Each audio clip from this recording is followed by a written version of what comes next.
آپ انسانیت کی تاریخ پڑھیں گے تو آپ کو معلوم ہوگا کہ انسان نے کبھی پتھر کی پوجا کی، کبھی معاذ اللہ چاند سورج کی، درختوں کی، بتوں کی پوجا کی۔ معاذ اللہ یہ غلط ڈائریکشن پہ تو چڑھ گیا، لیکن ایسا نہیں ہے کہ کوئی بندہ دنیا میں آیا ہو اور کسی کی اس نے عبادت نہ کی ہو۔ اس لیے کہ اللہ تبارک و تعالیٰ نے جس طرح ہمارے جسم میں کھانے کی طلب رکھی ہے، پینے کی طلب رکھی ہے، سونے کی طلب رکھی ہے، اسی طرح اللہ تعالیٰ نے عبادت کے لیے طلب رکھی ہے جسم میں۔ یہ تو ہوا کہ انسان گمراہ ہو گیا، غلط رستوں پہ چل نکلا، اس نے جھوٹے معبودوں کی طرف معاذ اللہ توجہ کر لی، لیکن وہ کسی نہ کسی کے سامنے جھکتا رہا، چونکہ اس کے وجود میں طلب تھی، شوق تھا اسے کہ وہ عبادت کرے۔ اللہ تبارک و تعالی جب مسلمان کو توفیق دے اور اللہ کی بارگاہ کی جانب وہ رجوع کرے، تو پھر اس کا رویہ یہ ہونا چاہیے کہ اس کی توجہ ہو اللہ کی جانب۔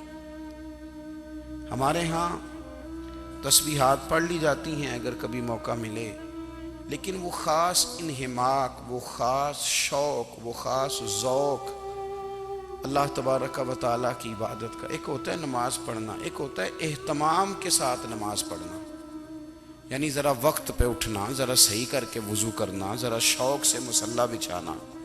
ایک ہوتا ہے تسبیح پڑھ لینا، اور ایک ہوتا ہے ذرا تھوڑا سا نا شوق کے ساتھ اللہ کو یاد کرنا۔ آپ کبھی جو میں نے آیت کریمہ پڑھی، اس کی آپ شان نزول دیکھیں۔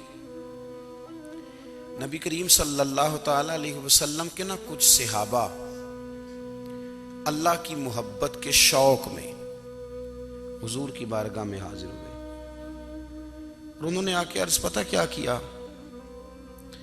عرض کرنے لگے، یا رسول اللہ صلی اللہ تعالی علیہ وسلم، سالوں بیت گئے ہیں سجدے کرتے ہوئے، حضور سالوں بیت گئے ہیں تسبیح پڑھتے ہوئے، سالوں بیت گئے کہتے ہوئے کہ سبحان اللہ وہ پاک ہے، ہمیں سالوں بیت گئے یہ کہتے ہوئے کہ اللہ اکبر وہی سب سے بڑا ہے، سالوں بیت گئے کہتے ہوئے کہ الحمدللہ ساری تعریفیں اللہ کے لیے، سالوں بیت گئے اس کی تسبیح کرتے، تحلیل کرتے، تکبیر کہتے۔ حضور اب نہ ہمارا اپنے رب سے ملنے کو جی چاہتا ہے، کبھی اے حقیقت منتظر نظر آ نہ لباس مجاز میں، لاکھوں سجدے تڑپ رہے ہیں میری جبین نیاز میں۔ اور اقبال کہنے لگے کہ تیرے عشق کی انتہا چاہتا ہوں، تو میری سادگی دیکھ کیا چاہتا ہوں، میرا ذرا سا تو دل ہے مگر شوق اتنا، میں وہی لن ترانی سنا چاہتا ہوں۔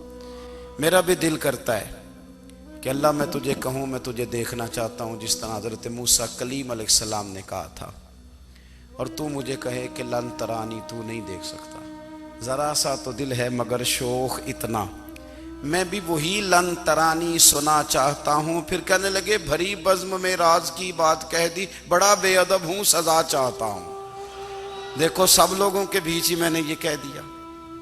میرے عزیز صحابہ نا شوق میں، کتنے سارے لوگ ہیں آپ، کتنی ماشاءاللہ بڑی تعداد میں آپ آئے، ہم بھی کبھی اس شوق میں گئے ہیں کہ ہمارے رب کو دیکھنے کو دل چاہتا ہے، ہمارا جی چاہے وہ کبھی ہمیں ملے، ہم کبھی اس کی زیارت کریں، اس کی بارگاہ کرم میں ہم حاضر ہوں۔ صحابہ نے عرض کیا، یا رسول اللہ صلی اللہ تعالی وسلم، ہمارا رب کہاں ہے؟ ہمارا نا اپنے رب کو دیکھنے کو جی چاہتا ہے۔ جب صحابہ نے یہ عرض کیا تو اللہ نے قرآن مجید نازل کیا، فرمایا وَإِذَا سَأَلَكَ عِبَادِي أَنِّي فَإِنِّي قَرِيبٌ، محبوب جب میرے بندے آپ کی بارگاہ میں آ کے میرے بارے میں پوچھیں نا، تو ان سے کہہ دینا میں ان کے قریب ہی ہوں، قریب ہی ہوں۔ دلیل کیا ہے؟ آئی اذا دان، یہ جب بھی مجھ سے دعا مانگیں گے میں ان کی دعاؤں کو قبول فرماؤں گا۔ میں ان کے قریب ہوں، میں ان کے قریب ہوں، یہ جب بھی دعا مانگیں گے نا میں قبول کروں گا، میں ان کے قریب ہوں۔ اللہ تبارک و تعالیٰ کے بندے اللہ سے محبت کرتے، رب کی بارگاہ میں جھکتے، اس کو اپنے دکھ سناتے، اس کے پیارے محبوب صلی اللہ تعالیٰ علیہ وسلم کا وسیلہ لے کے اس کے حضور حاضر ہو جاتے، پیشانیاں سجدوں سے روشن ہوتی۔ ہم نہ ہر چیز کے لیے وقت نکالتے ہیں، ہر چیز کے لیے، لیکن عبادت کے لیے وقت نہیں نکالتے۔ ہر شے آباد ہے، ہر شے، ہماری فیس بک بھی آباد ہے، واٹس ایپ بھی آباد ہے، ہمارے ٹویٹر بھی آباد ہیں، ہماری ہر چیز آباد ہے۔ سب سے کم آباد ہمارا مصلی رہ گیا ہے، سب سے کم۔ وہ لوگ اب ڈھونڈنے سے ملتے ہیں جن کی بغل میں مصلی ہوتا تھا۔ میرے بھائی، آپ کتنا کو دنیا کے پیچھے بھاگو گے تھکا دے گی، کتنا دولت کے پیچھے بھاگو گے تھکا دے گی۔ آپ جب اپنی زندگی میں جمع تفریق کرو گے نا تو مرتے وقت احساس ہوگا کہ سارا کچھ تو لوگوں کے لیے کیا، اپنے لیے تو کر ہی کچھ نہیں سکے۔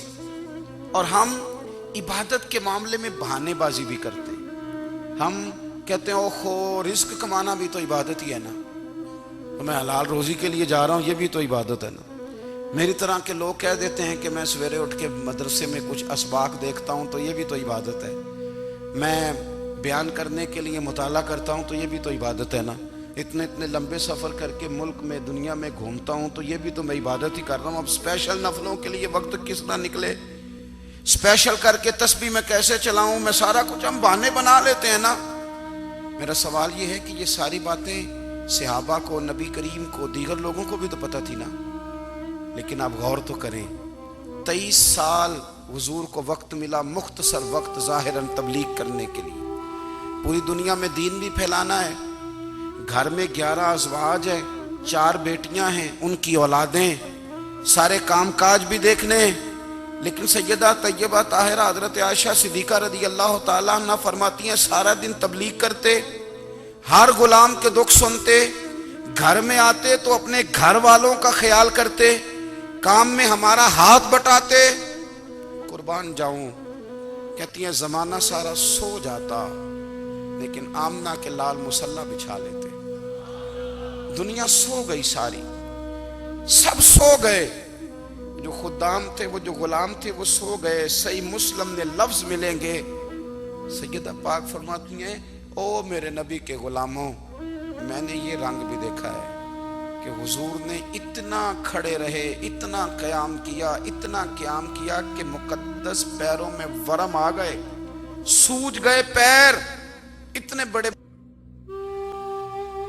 دل پہ ہاتھ رکھ کے نہیں بتا سکتا کہ میرے کبھی نماز میں پیر سوج گئے، کوئی نہیں بتا سکتا۔ بچوں کی روٹی کماتے تھک گئے، بات الگ ہے، ہم سیر کرنے گئے تو تھک گئے، بات الگ ہے، لیکن عبادت میں یہ بھی تو مسلم شریف ہے نا، یہ بھی تو دین ہے نا، یہ بھی تو حضور کی سنت ہے، یہ بھی تو وہ چیز ہے جو کریم کی آنکھوں کی ٹھنڈک ہے۔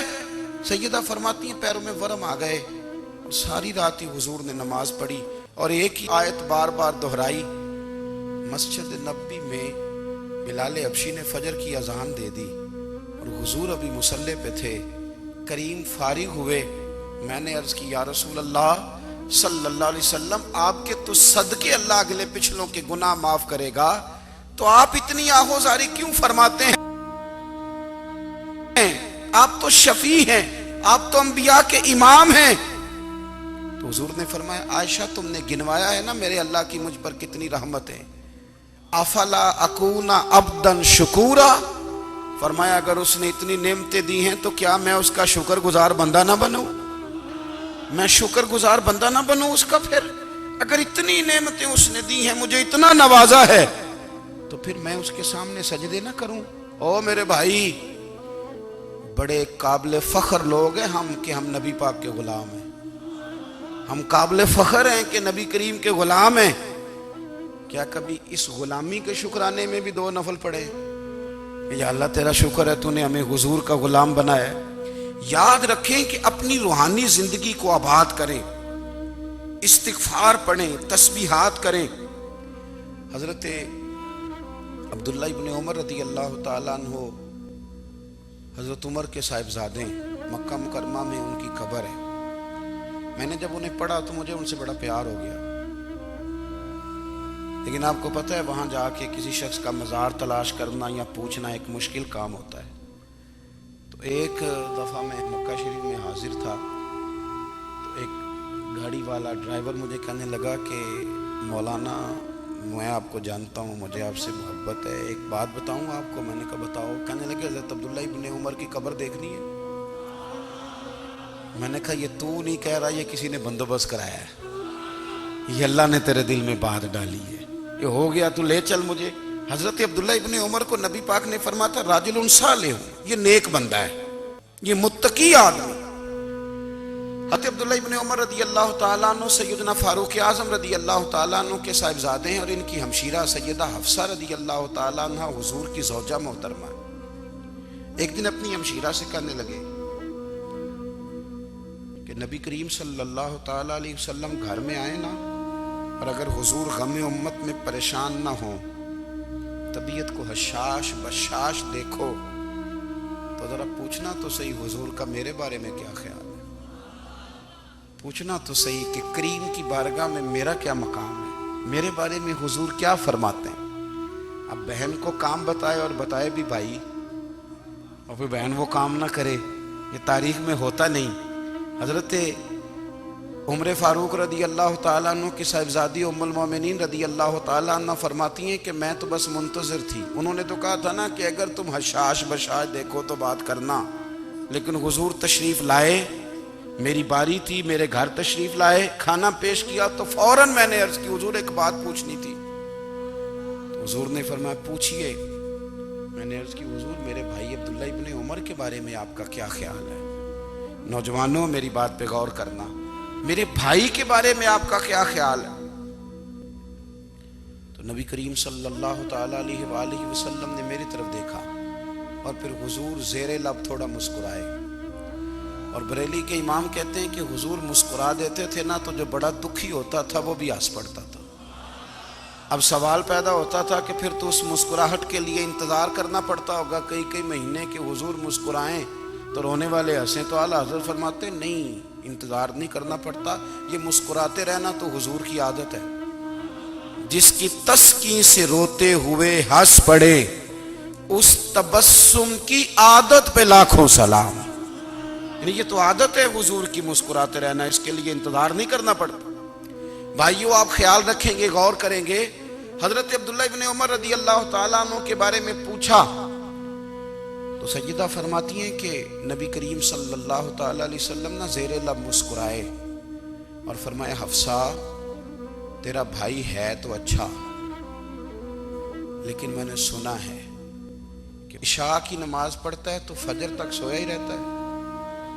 او نوجوانوں, 10 بجے تک سونے کی بات نہیں ہوئی, 9 بجے تک سونے کی بات نہیں ہوئی, 11 بجے اٹھنے کی بات نہیں. حضور فرمانے لگے میں نے سنا ہے کہ عشاء کی نماز پڑھ کے سو جاتا ہے اور فجر تک سویا ہی رہتا ہے, اسے چاہیے کہ تہجد کے وقت اٹھا کرے, اللہ کی بارگاہ میں حاضر ہوا کرے, آہوزاری کرے, سجدے کرے, عبادت کرے. اٹھتا ہے اور فجر میں جا کے اٹھتا ہے.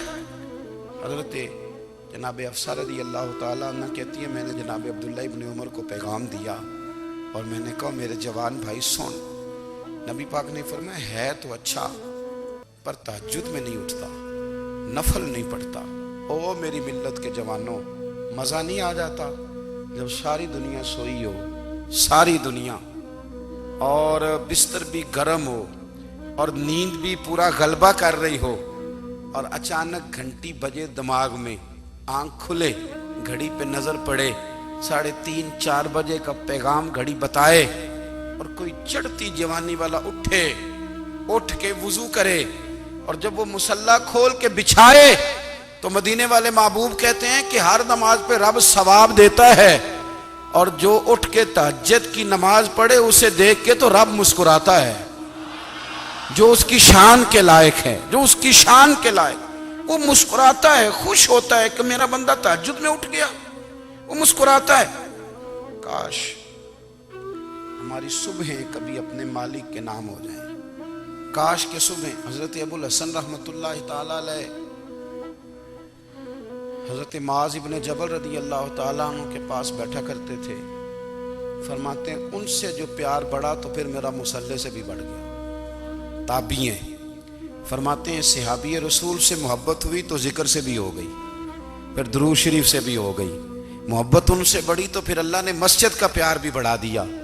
آپ فرماتے ہیں کہ میری ہر وقت طبیعت چاہتی تھی کہ بس اللہ اللہ کروں, بس اللہ اللہ کروں, بس نہ میں ذرا تھوڑی جان چھڑاؤں لوگوں سے, کو 10 منٹ ملے تو میں کو 4 نفل پڑھ لوں, میں تھوڑا سا نہ بچوں لوگوں سے اور مجھے تسبیح ملے تو میں نہ کچھ 400-500 دفعہ استغفار پڑھوں, سبحان اللہ, الحمدللہ, اللہ اکبر, لا حول ولا قوت الا باللہ, میں نہ تسبیحات پڑھوں.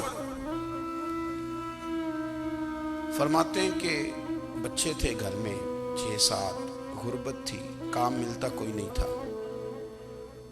اور میں کام چور نہیں تھا, کام ڈھونڈتا تھا, پر اللہ کی قدرت کے کام نہیں ملتا تھا. فرماتے ہیں کہ میں نے ایک دن اپنی اہلیہ سے کہا کہ آج میں پھر جاتا ہوں کام ڈھونڈنے. تو میری بیوی بڑی فرما بردار تھی, پر اس دن نہ غربت کے ہاتھوں تنگ آ کے کہنے لگی آج نانا کوئی تو چیز لے کے آیا تو مجھ سے بچوں کی بھوک نہیں دیکھی جاتی. سب روگاں دا روگ محمد جس دا نام غریبی, کنڈ بلا کے لنگ جاندے نہیں دوست یار قریبی. آج نہ کچھ لے کے آیا تو میں بچے لے کے چلی جاؤں گی. شیخ فرماتے ہیں کہ میں بڑا پریشان گھر سے نکلا, پر میں نے صبح سے لے کے زور تک کام ڈھونڈا, کام ملا کوئی نہیں. تو میرے دل میں خیال آیا چلو کام نہیں ملتا تو اللہ اللہ تو کرے نا, چلو بندوں کی مزدوری نہیں ملتی تو رب کریم کی عبادت ہی کرتے ہیں. فرماتے ہیں کہ میں نے نا فرات کے پانی سے وضو کیا, نہر کے, شدید دھوپ تھی, ساتھ ریت تھی اور ریت تپ رہی تھی. میں نے اپنا رومال وہیں مصلی کے طور پر بچھا لیا اور فرماتے ہیں کہ زور سے لے کر عصر تک نماز پڑھی. دھوپ بھی پورے زور پہ, پر میرے سجدے کا ذوق بھی پورے زور پہ. فرماتے ہیں سورج بھی چمک رہا ہے اور رب کی عبادت کا ذوق بھی پورے زور پہ. میں سجدہ کروں تو پھر میرا اٹھانے کو جی نہ چاہے. میرے استاد لکھا کرتے تھے, یہ ان کا شعر ہے, وہ کہا کرتے تھے مجھے سوز دے, مجھے ساز دے, اور مجھے نیم شب کا نیاز دے, دم سجدہ خود کو میں توڑ دوں, مجھے ایسا ذوق نماز دے. اور میں تیری بہار کا پھول ہوں, میں کھلا بھی ہوں تو تیرے لیے, مجھے میری شاخ سے توڑ لے, مجھے اپنی زلف کا ناز دے. بھائی فرماتے ہیں کہ عصر تک میں نے نفل پڑھے, دل ڈھلنے لگا, عصر کی نماز پڑھی اور میں وہاں سے چلا. اب میں جب نکلنے لگا تو دل میں خیال آیا کہ چھوٹی چھوٹی دیواریں ہیں گھر کی, بغیر کچھ لیے جاؤں گا تو بیوی دور سے دیکھے گی تو شور کرے گی کہ پھر خالی ہاتھ آ گیا ہے. کہتے میں نے اپنے اسی رومال میں جس پہ میں نے نماز پڑھی تھی نا, رومال میں کیا دے پنجابی جو صافہ کہتے ہیں, اسی میں نا میں نے کچھ ریت بھر لی کہ وہ دور سے دیکھے گی تو سمجھے گی کچھ لے کے آیا ہے, چلو جا کے اسے بتا دوں گا کہ آج پھر مزدوری نہیں ملی. کہتے ہیں وہ ریت لے کر جب میں گھر میں گیا تو پہلے بیوی دروازے پہ کھڑی ہوتی تھی, پوچھتی تھی خالی ہاتھ آ گئے ہو؟ آج میں نے دیکھا تو ہے ہی کوئی نہیں. فرماتے ہیں میں اندر داخل ہوا, سلام لیے, کونے میں نے وہ رومال رکھ دیا اور میں نے آواز دی کہ بھلی مانس کہاں ہو؟ تو وہ کہنے لگی آپ منہ ہاتھ دھو لیں, میں روٹی لے کے آئی. میں نے کہا روٹی کہاں سے آ گئی؟ یہاں تو کئی دنوں کے فاقے, تو کئی دنوں کی غربت ہے, یہاں تو اس گھر میں تو فقیری ہے. فرماتے ہیں کہ وہ روٹی لے کے آئی اور اس وقت کی جو موجودہ نعمتیں تھیں, سمجھ لیں سلاد, اچار, ہر چیز ساتھ لائی. میں نے کہا کہ بچے کہاں گئے؟ کہنے لگی وہ کھانا کھا کے کھیلنے گئے, آپ کھانا کھا لیں آ جاتے. کھانا اس نے چن دیا. میں نے حیرت انگیز لہجے میں ساری نعمتیں اپنے دسترخوان پہ دیکھ کر کے بیوی سے پوچھا یہ کہاں سے آیا کھانا؟ بچوں کو تو نے کہاں سے کھانا کھلایا؟ یہ سارا کچھ کیسا ہے؟ تو کہنے لگی پتہ نہیں آج آپ کس کریم کی مزدوری کرنے چلے گئے تھے, پتہ نہیں کس کریم کی. میرے گھر میں تو اتنی نعمتیں آئی ہیں کہ مجھ سے سنبھالی نہیں جا رہی, اتنا اناج ہے, اتنا گندم ہے, کس کریم کے دروازے آج چلے گئے تھے؟ یہ کہتے کہتے وہ اٹھی اور اٹھ کر کے کہنے لگی پہلے بڑا کچھ آیا تھا, اب کیا لے آئے ہو؟ اور جا کر کے نا اس نے وہ ریت والا رومال کھولا کہنے لگے میں تو لے کے آیا تھا ریت، تو میرے رب نے اسے بھی سونے اور ہیرے بنا دیا تھا۔ جب آپ کی توجہ اللہ کی جانب، میرے نبی پاک صلی اللہ تعالی علیہ وسلم نے فرمایا ہر چیز اپنے رب سے مانگ، ہر چیز مانگ، ہر چیز مانگ۔ یا رسول اللہ کیا کچھ؟ میرے محبوب نے فرمایا تیرے گھر میں نمک بھی ختم ہو جائے تو وہ بھی اپنے رب سے مانگا کر، تو مانگنا وہ تجھے دے گا، تو اس کی بارگاہ میں کشکول طلب دراز تو کرنا۔ اور ترمذی شریف میں عجیب لفظ ہیں، رسول کائنات نے فرمایا، رب کریم فرماتا ہے جب میرا بندہ ہاتھ اٹھاتا ہے نا تو مجھے حیا آتی ہے کہ میں خالی کیسے لوٹا دوں اس کے۔ اتنے بڑے بادشاہ کی بارگاہ میں، او بھائی لوگوں سے عزتیں تلاش کرتے ہو تو وہ کیا تمہیں عزت دیں گے؟ وہ تو کل اچھا کہتے ہیں پرسوں برا کہنے لگ جاتے ہیں۔ لوگوں کے سامنے گڈ بک میں آنا چاہو گے تو وہ تو سویرے تمہارے بارے میں کچھ کہیں گے، شام کچھ اور کہیں گے۔ اپنی روحانی زندگی آباد کریں، اپنے مسلح کو وقت دیں، اور دنیا سے چھپ کر اس موبائل کو بند کر کے اور اپنے آپ سے بھی چھپ کے اور تنہا ہو کے چھپا کے سارا کچھ اپنے آنسو اپنے رب کی بارگاہ میں پیش کریں، اس کے حضور حاضری دیں۔ سنو نا ترمذی کی حدیث، اور اسے یاد رکھنا، نبی پاک علیہ السلام نے فرمایا اپنے دکھ لوگوں کے سامنے نہ بیان کرنا، سیٹھوں نوابوں کو نہ بتاتے پھرنا، دنیا داروں کے سامنے جا کے نہ رونا کہ میں تکلیف میں ہوں۔ فرمایا اگر دنیا داروں کو دکھ بتاؤ گے رب تمہیں کبھی غنی نہیں کرے گا، اور لوگ ہیں کہ الٹا مذاق اڑائیں گے۔ آپ کی جس سے بڑی پکی یاری ہے نا، پکی، وہ تب تک پکی ہے جب تک آپ نے 50,000 مانگا نہیں، اور جس وقت آپ نے کہہ دیا کہ میں مجبور ہوں میری مدد کر تو پھر ختم ہو گئی دوستی۔ لوگوں کی تعلقات آپ کے ساتھ تب تک ہیں جب تک آپ ان سے کوئی ضرورت وابستہ نہیں کرتے۔ کریم محبوب فرمانے لگے بندوں کے سامنے دکھ نہ بیان کرنا، اللہ تجھے کبھی غنی نہیں کرے گا۔ تو اپنے دکھ اپنے رب کو بتا، تو دعائیں مانگ، تو اس کی بارگاہ میں حاضر ہو، تو اس کے حضور عرض کر۔ فرمایا اپنے دکھ اپنے رب کو بتا، وہ جلدی کرے یا دیر سے کرے تجھے ساری دنیا سے بے نیاز کر دے گا، تجھے کسی کا محتاج نہیں رہنے دے گا۔ اپنے مسلح کو، اپنی دعاؤں، ایک بزرگ فرماتے ہیں میں نے دعا مانگنے کا طریقہ اپنی بیوی سے سیکھا، دعا مانگنے کا طریقہ اپنی، سیکھنے والے تو اپنے بچوں سے بھی سیکھ لیتے ہیں، سیکھنے والے تو ہر ایک سے سیکھتے ہیں۔ وہ کہتے ہیں میں نے دعا مانگنے کا سلیقہ اپنی بیوی سے سیکھا ہے۔ حضرت وہ کس طرح؟ فرمانے لگے میری بیوی نے نا مجھے کوئی کام بتایا، کچھ پیسوں کی ضرورت کے لیے کہا، تو میں نے اسے کہا کہ بھئی ابھی میرے پاس نہیں ہے، کچھ دنوں میں آتے ہیں تو میں دے دوں گا۔ عورتوں کی عادت ہوتی ہے وہ بار بار یاد کراتی ہیں، 2-4 دنوں کے بعد پھر اس نے کہا حضرت وہ میں نے کہا تھا کچھ پیسے، میں نے اسے کہا کہ ابھی میرے پاس نہیں ہے، کچھ دنوں میں ملتے ہیں تو میں تمہیں دے دوں گا۔ اس نے کچھ دنوں کے بعد پھر کہا حضور وہ میں نے کچھ پیسے کہے تھے۔ فرماتے میں نے ڈانٹ دیا، میں نے کہا کہ کیا تو روز مجھے شرمندہ کرتی ہے، کہا نا میرے پاس نہیں ہے، ہوں گے تو دے دوں گا، تو روز یاد کراتی ہے۔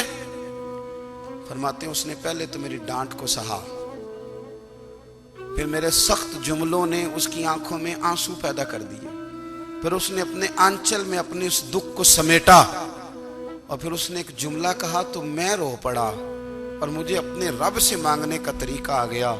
مجھے کہنے لگی حضرت جی آپ نے ڈانٹ دیا میں نے سہ لیا، پر آپ ہی میرے شوہر ہیں، بتائیں نا آپ سے نہ کہوں تو میں کس سے جا کے کہوں۔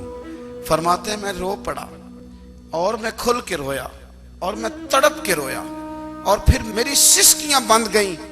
تو مجھے کہنے لگی آپ کو کیا ہوا؟ میں نے کہا مجھے بھی دعا مانگنی آ گئی ہے، جب میں اسے کہوں گا نا اللہ تو ہی میرا رب ہے، میں تجھ سے نہ کہوں تو میں کس سے جا کے کہوں؟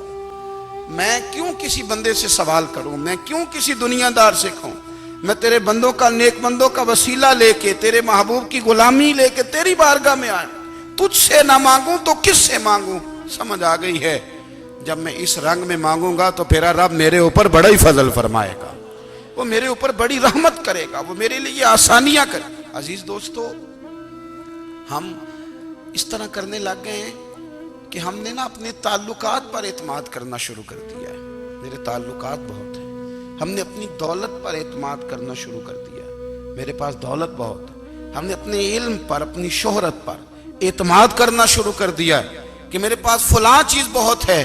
یاد رکھنا جب بے نیاز اپنی صفت بے نیازی دکھاتا ہے تو بڑی بڑی دولتوں والے مجبور نظر آتے ہیں۔ بھائیو، جب انسان کا رشتہ اپنے مالک کے ساتھ ہوتا ہے پھر تو غم بھی کچھ نہیں کہتے، پریشانیاں بھی کچھ نہیں کہتی، پھر تو زندگی صبر والی، پھر تو زندگی توکل والی، پھر تو زندگی بھروسے والی، پھر انسان اپنے آپ کو رسوا نہیں کرتا۔ دنیا داروں سے امیدیں اس کی ختم ہو جاتی، امیدیں اللہ رسول سے لگا لیتا ہے، مضبوط ہو جاتا ہے، مضبوط، طاقتور ہو جاتا ہے، خوددار ہو جاتا ہے، باوقار باعزت ہو جاتا ہے۔ حضرت بہلول دانا رحمت اللہ علیہ بیٹھے تھے تو ہارون رشید حج کر کے آ رہا تھا، تو رستے میں حضرت شیخ سے ملاقات ہو گئی تو السلام علیکم کے بعد کہنے لگا حضور کوئی حکم ہو تو بتائیے گا۔ تو حضرت بہلول دانا فرمانے لگے تیرا رب کون ہے؟ اس نے کہا اللہ۔ تو فرمایا میرا کون ہے؟ کہا اللہ۔ فرمانے لگے تو بڑا ہی بیوقوف ہے، کیا تو یہ سمجھتا ہے کہ رب ہارون رشید کو تو دے گا اور بہلول دانا کو بھول جائے گا؟ تیرا بھی وہی رب ہے، میرا بھی وہی رب ہے۔ اس نے اگر تجھے دے کے آزمایا ہے تو ہو سکتا ہے مجھے نہ دے کے آزما رہا ہو۔ جب اس کی حکمت کے تقاضے ہوں گے تو عطا کرے گا اور دے گا، تو جا اپنا کام کر۔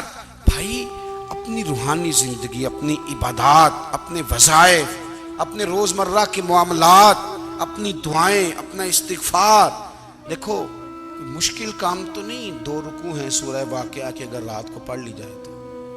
میں کس طرح یہ بات بیان کروں کہ تعویذ بانٹنا آسان ہے اور وظیفہ بتانا مشکل ہے۔ سارا دن تعویذ بانٹیں تو لوگ لینے کو تیار ہیں، اور اگر آپ وظیفہ بتائیں تو کہتے ہیں تو مشکل کام ہے۔ او خدا کے بندے، اگر آپ کا تعلق قرآن پاک کے ساتھ مضبوط ہو، قرآن پاک کے ساتھ اگر آپ کا رشتہ ہو، لوگ سفارشیں ڈھونڈتے ہیں نا دنیا میں، کوئی تعلق مل جائے تو میرا کام ہو جائے۔ دنیا میں اتنا مشکل معاملہ ہے، آخرت میں مجھے بتائیے گا کتنا مشکل معاملہ ہوگا۔ میرے نبی پاک صلی اللہ تعالی علیہ وسلم نے فرمایا جو لوگ سورہ ملک پڑھا کرتے تھے نا، سورہ ملک، یہ سورت ملک قیامت میں ان کی سفارش کرے گی، اور اس طرح کرے گی کہ کہے گی اے اللہ یہاں اس بندے کو جنت میں داخل کر دے یا مجھے قرآن پاک سے علیحدہ کر دے۔ تو رب فرمائے گا جا اس کا دامن تھام کے اسے جنت تک پہنچایا۔ آپ بات کو سمجھیں، جب آپ کے تعلقات اپنے معاملات کے ساتھ مضبوط ہوں گے، یہ نبی کریم نے وعدہ کیا ہے کہ تو سورت واقعہ پڑھ تیرے گھر میں فاقہ نہیں آئے گا۔ حضرت عبداللہ ابن مسعود رضی اللہ تعالیٰ عنہ بیمار تھے تو حضرت عثمان غنی رضی اللہ تعالیٰ عنہ تیمارداری کے لیے تشریف لے گئے اور جا کر کے کہا کہ آپ بڑے بیمار ہیں، آپ کی بیٹیاں زیادہ ہیں، میں چاہتا ہوں کہ خزانے میں سے کچھ مدد کروں۔ تو سیدنا عبداللہ ابن مسعود رضی اللہ تعالیٰ عنہ اٹھ کے بیٹھ گئے اور کہنے لگے امیر المومنین، اللہ آپ کو میری طرف سے، میری بیٹیوں کی طرف سے بہتر صلہ دے، میری بیٹیوں کو کسی خزانے کی ضرورت نہیں، میں نے انہیں خزانہ دے دیا ہے۔ کہا جناب آپ نے کون سا خزانہ دیا ہے، میں آپ کے مالی معاملات کو جانتا ہوں۔ تو فرمانے لگے امیر المومنین، میرے نبی کریم نے فرمایا ہے جو سورت واقعہ پڑھے اسے کبھی فاقہ نہیں آتا، میں نے بیٹیوں کو یاد کرا دی ہے، یہ خزانہ میں نے انہیں دے دیا ہے۔ وہ سارے والدین سنیں جو بیٹیوں کے لیے پریشان رہتے ہیں۔ حضرت عبداللہ ابن مسعود نصیحت کر رہے ہیں، فرمانے لگے میں نے سورت واقعہ یاد بھی کرا دی ہے، پڑھنے کی عادت بھی ڈال دی ہے۔ حضور نے فرمایا ہے جو سورت واقعہ پڑھے اسے فاقہ نہیں آتا۔ کہنے لگے چاند تو اپنی جگہ چھوڑ سکتا ہے، سورج گر سکتا ہے، تارے ٹوٹ سکتے ہیں، پر مدینے والے رسول کی بات غلط نہیں ہو سکتی۔ حضور نے فرمایا فاقہ نہیں آئے گا تو انشاءاللہ کبھی بھی نہیں آئے گا۔ کرنے کا کام یہ ہے کہ ہم اپنے معاملات، اپنی عبادات، اپنی دعائیں، کبھی 10 منٹ عادت ہو جائے نا دعا مانگنے کی علیحدہ سے رات کو۔ حضور نے فرمایا جو فرض نماز کے بعد دعا مانگے اللہ اس کی قبول کر لیتا ہے۔ نبی پاک صلی اللہ تعالی علیہ وسلم نے فرمایا اللہ مسافر کی دعا قبول فرماتا ہے۔ حضور نے فرمایا اللہ مظلوم کی دعا قبول فرماتا ہے۔ حضور نے فرمایا بیمار سے دعا کراؤ اللہ اس کی دعا قبول فرماتا ہے۔ میرے نبی پاک نے فرمایا ماں باپ جب بھی اولاد کے لیے ہاتھ اٹھائیں، ویسے تے بلے شاہ تو آسمانی اڈدیاں ہی پھڑ دیں، جڑا گھر بیٹھا انہوں بڑھیا ہی نہیں۔ حضور فرمانے لگے ماں باپ جب بھی اولاد کے لیے دعا فرمائیں اللہ ان کی دعا کو قبول کرتا ہے۔ آپ اپنا تعلق بنائیں، دعا کے ساتھ، عبادت کے ساتھ، مصلی کے ساتھ رشتہ بنائیں، استغفار پڑھیں۔ صلاح الدین ایوبی صلیبی جنگوں میں تھے. رات کو مسجد اقصی میں نماز پڑھی تو پریشان تھے. ایک بزرگ سے ملاقات ہوئی تو وہ کہنے لگے کہ آپ بڑے پریشان ہیں. کہنے لگے حضور پریشان اس لیے ہوں کہ پہلے ہی مسلمان کمزور ہے. اب میں نے سنا ہے دشمن کا ایک بحری بیڑا وہ جنگی سامان سے بھرا ہوا آ رہا ہے. تو اب ان کے پاس اور تلواریں اور نیزے آ جائیں گے. مسلمانوں کے پاس پہلے ہی وسائل کی کمی ہے. پریشان ہو کس طرح کر کے مقابلہ کریں گے. یہ بات کہتے ہی صلاح الدین ایوبی نے بزرگوں سے کہا حضور آپ بھی دعا کرنا. دعا کی بڑی طاقت ہے. میرے نبی پاک نے فرمایا دعا مومن کا ہتھیار ہے. دعا مومن کا. حضور نے فرمایا تقدیر کو سوائے دعا کے کوئی چیز نہیں بدل سکتی. دعا مومن کا ہتھیار ہے.